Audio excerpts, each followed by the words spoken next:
Өнөөдрийн засгийн газрын хуралдаанаар нийгмийн хамгааллын чиглэлээр хэрэгжүүлж хэлэлцэж ядуу шийдвэр гаргасан асуудлаар бас товч одоо мэдээлэл өгье. За нэгдүгээр асуудал нь эх оны 1-р сарын 1-ээс эхлээд малчин хуваар хөдөлмөр эрхлэгчдийн нийгмийн даатгалын шимтгэлийг нөхөн төлөвлөх хууль хэрэгжихээр боллоо. Энэтэй холбоотойгоор засгийн газраас нийгмийн даатгалын шимтгэл нөхөн төлөх журмыг одоо бас баталсан. За 2017 онд Монгол Улсын их хурал малчдын тэтгэврийн насыг 5 насаар урагшлуулах хууль одоо бас баталуулж хэрэгжүүлж байгаа. Өнөөдрийн байдлаар малчдын тэтгэврийн насыг 5 насаар урагшлуулсан хуулийн дагуу 9 орчим мянган малчид нийгмийн даатгалын сангаас тэтгэвэр авах эрх нь үсээд тэтгэврээ бол авч байгаа.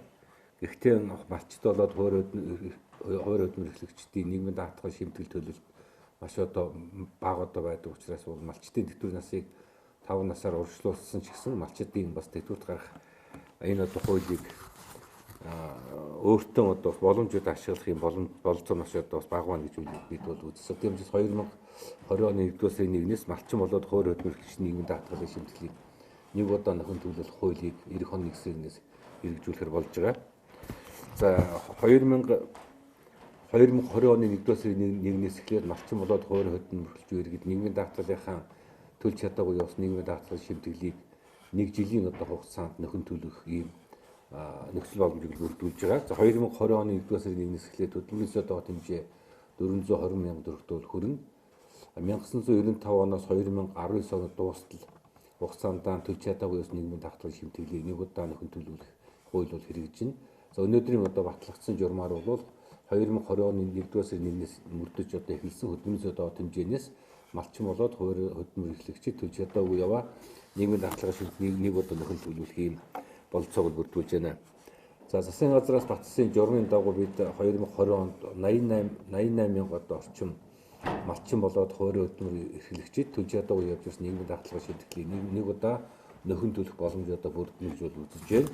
За бидний тооцоогоор нийтдээ 133.1 тэрбум төгрөг нийгмийн даатгалын санд малчин болоод хуваар хөдөлмөр эрхлэгчдийн нийгмийн даатгалын шимтгэлийг нөхөн төлөвлөх энэ хууль журам одоо хэрэгжснээр нийгмийн даатгалын санд одоо шимтгэлийн одоо орлогоор төвлөрөх юм тооцоолтой байгаа. Нийтдээ 42 орчим мянган иргэд нийгмийн даатгалын шимтгэлийн нөхөн төлснөөр 2020 онд нийгмийн даатгалын сангаас тэтгэвэр одоо авах эрх нь одоо үүсэх юм боломжийг бүрдүүлнэ гэж бид бол үзсэн гэдгийг таагүй байна. За хоёр дахь өнөөдрийн засгийн газрын хуралдаанаар хэлэлцэж шийдвэрлсэн асуудал бол зарим иргэдийн тэтгэврийн нэмэгдлийг одоо тооцож олгох журам одоо бас баталсан. 2019 оны 11-р сард Монгол Улсын их хурал зарим иргэдийн тэтгэврийг шинжилэн тогтоох хууль одоо баталсан. 1991 онд Бүгд найрамд Монгол Ард улсын тэтгэврийн тухай хуулийн дагуу өндөр насны тэтгэвэр тогтоолгосон иргэдийн тэтгэврийг 50 мянган төгрөгөөр 1 сарын 1-ээс одоо нэмэгдүүлэхээр болж байгаа. 1991 онд ажлын байр төлөөлөл гэдэг нэрийдээ тухайн засгийн газрын үеийн шийдвэрээр 44 мянган иргэдийг тэтгэврийн насанд болоогүй бах эрт бол тэтгэврт гаргасан байдаг. 1996 онд эдгээр иргэдийн тэтгэврийг нийгмийн даатгалын сангаас тэтгэвэр авах насны болзол хангаагүй гэдэг нэрийдлээ тэтгэврийг нь одоо зогсоож нөхөн олгоор авч одоо нөхөн олгоор болгосон. Эдгээр иргэд өнөөдрийн байдлаар бол үндсэндээ 22 одоо орчим мянган иргэд бол амьд сэрүүн бол байна.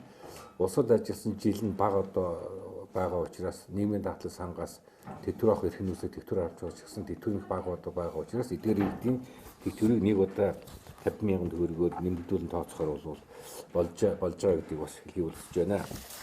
За 3 дахь өнөөдрийн засгийн газрын хуралдаанаар хэлэлцэн шийдвэрлсэн асуудал бол ер нь олон хүүхдүүд өсгсөн эхчүүдийн нийгмийн хамгаалалт сайжруулах талын одоо олон талын арга хэмжээ засгийн газар хэрэгжүүлж байгаа. За өнөөдөр засгийн газарт оруулж батлуулж байгаа журам бол 1994 онд батлагдсан засгийн газрын 212 дугаар тогтоолд өөрчлөлт оруулж байгаа. Нийгмийн даатгалын шимтгэл төлснөөр тооцогдох хугацаа нийгмийн даатгалын шимтгэл төлөх журамд одоо өөрчлөлт оруулах засгийн газрын тогтоол боловсроож оруулж батлууллаа. Энэ одоо тогтоол батлагдсанаар хүүхдийн 3 наст хүртэл одоо хас хасарж байгаа ээжүүд энэ одоо хугацааны нийгмийн даатгалын шимтгэл тасалдахгүй төлөвлөдөг бах нөхцөл боломжууд бүрдэж байгаа юм. За нийгмийн даатгалд заавал одоо даатгалд хамрагдсан ээжүүд хүүхдийн 3 нас хүртэл хас хасарж байгаа бол энэ хугацааных нийгмийн даатгалын шимтгэлийг ажил олгогч хөдөлмөрийн доод хэмжээнээс энэ хугацаанд нь төлнө. За сайн дурын даатгалд хамрагдсан ээж хүүхдрүүлээд хүүхдээ 3 нас хүртэл харж асарж байгаа бол энэ хугацааны нийгмийн даатгалын шимтгэлийг мөн хөдөлмөрөөсөө доод хэмжээнээс 50% нийгмийн даатгалын сангийн тэтгэмжийн сангаас төлнө. За 50% нь их одоо өөрөө төлж явахаар бол журам батлагдж байгаа. За 3 дахь төрлийн ээж бол байна. Ерөөсөө заавал бол сайн дурын даатгалд хамрагдаагүй ээж хүүхдрүүлээд хүүхдээ 3 нас хүртэл харж асарж байгаа бол энэ одоо хугацааны нийгмийн даатгалын шимтгэлийг хөдөлмөрөөсөө доод хэмжээнээс 50% нь улсын төсвөөс төлнө. 50% нь их одоо өөрөө төлж явахаар бол болж байна. Ийм одоо бас журам 3 одоо бас журам өнөөдөр нийгмийн хамгааллын чиглэлээр авах хэмжээний холбоотойгоор бас шийдэгдэж байна. За өмнө нь өнгөрсөн 7 хоногт 2 одоо бас шийдвэр оруулж засгийн газар шийдвэр гаргасан. Нэг дахь асуудал нь эх оны 1-р сарын 1-ээс эхлээд төрийн албан хаагчдын цалин инфляцийн түвшинтэй уялдуулж 80% одоо нэмэхээр болсон. Нийтдээ 192 мянган төрийн албан хаагчид эдгээр энэ одоо 80% нэмэгдэлд орж одоо бас цалин одоо шинжилэн тогтоогдохоор болж байгаа. Нийтдээ төрийн албан хаагчдын цалиныг 80% нэмэхэд улсын төсвөөс 2020 онд 150 тэрбум төгрөгөөр зарцуулахаар болж байгаа гэдгийг бас хэлье. За ер нь төрийн албан хаагчдын цалин 2014 оноос хойш нэгт одоо төгрөгөөр явагдаж нэмэгдэж одоо чадаагүй явж ирснийг энэ хөрсгөнд одоо тэргүүлсэн засгийн газар 17 оноос эхэл төрийн албан хаагчдын цалин 3 удаа нэмэгдүүлэх арга хэмжээ авсан. Энэ 3 удаагийн арга хэмжээг өнөөдрийн байдлаар төрийн албан хаагчдын дунд цалин 922 мянган төгрөгт одоо хүрч 14 оныхоо төвшигөөс 30% болоод нэмэгдсэн бол байна. За эх оны 1-р сарын 1-ээс төрийн албан хаагчдын цалин 28% нэмэгдүүлэхин зэрэгцээгээр төрийн албан тухай хуулинд орсон өөрчлөлтийн дагуу төрийн захиргааны жинхэнэ албан хаагчид амралтын болоод баярын өдрүүдээр ажлын зайлшгүй шаардлагаар ажилласан бол илүү цагийн цалин хөлсөд олгодог болохоор болж байгаа. За нөгөө талаас нь төрийн үйлчлэгийн албан хаагчид улсад одоо ажилласан жилийн удаан жилийн нэмэгдлийг одоо авч одоо байхаар болж байгаа онцлогтой. Ер нь төрийн үйлчлэгийн албан хаагчид улсад одоо ажилласан жилээс хамаараа 5-аас 25% нэмэгдэл авах юм. Эдгээр одоо арга хэмжээний үр дүнд эх жилд төрийн албан хаагчдын цалин дунджаар 15% одоо нэмэгдэж төрийн албан хаагчдын дунд цалин сая 70 мянган төгрөгт одоо хүрэхээр тооцож байна.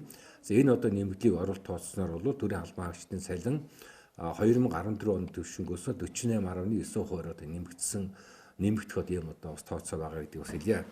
За өнгөрсөн 7 оны засгийн газрын хуралдаанаар бас хэлсэн шийдвэрс нэг асуудал бол улсын хурлын тогтоол гарсантай холбоотойгоор эх оны 1-р сарын 1-ээс эхлээд хүүхдийн мөнгө одоо авах хүсэлтээ гаргасан өрхийн хүүхдэд хүүхдийн мөнгөний тэтгэмжийг олгохоор болж байгаа.